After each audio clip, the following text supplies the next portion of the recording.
Welcome to Synchronization. Prevent data corruption in multithreading. Here is what we will learn. Let's get started. Why do we need this concept? Multiple threads accessing shared data can corrupt it, causing unpredictable results. How do we prevent threads from colliding? Data corruption from simultaneous access. Race conditions cause errors, inconsistent results across runs. Synchronization ensures only one thread accesses shared resources at a time. How is synchronization used in the real world? Bank transactions. Prevent double withdrawals, ticket booking, avoid selling same seat twice. Inventory management. Prevent overselling products. Synchronization powers all these applications. Let's see the problem it solves. So what happens without synchronization? Multiple threads corrupt shared data simultaneously. Look at how messy the code gets. Race conditions occur, data corruption happens, unpredictable results. There has to be a better way. Here comes the solution, synchronization. Look how clean the code is now.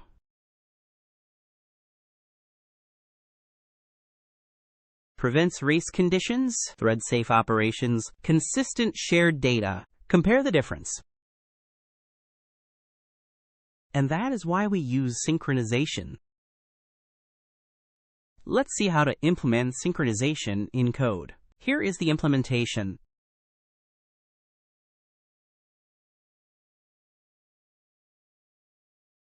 Define counter class. Create shared resource class.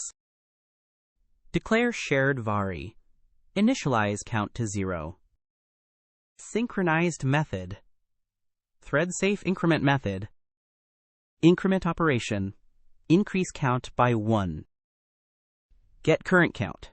Return current value. Now let's see the output of this code. Quiz time. Test your understanding. What does synchronize keyword prevent in Java? Which one is correct?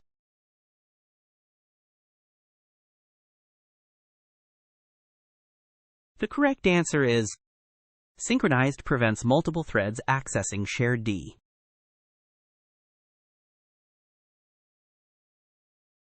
Which can be synchronized? Which one is correct?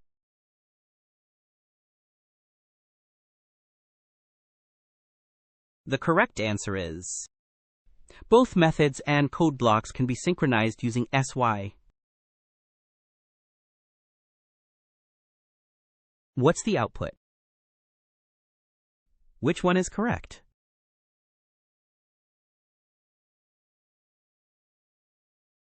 The correct answer is, this is just a method declaration, no output without call. What does synchronized this do?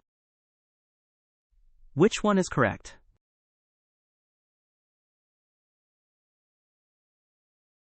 The correct answer is synchronized this locks the current object instance for. Here's a challenge for you. What's the output? Comment your answer below. If you found this helpful, please like and subscribe.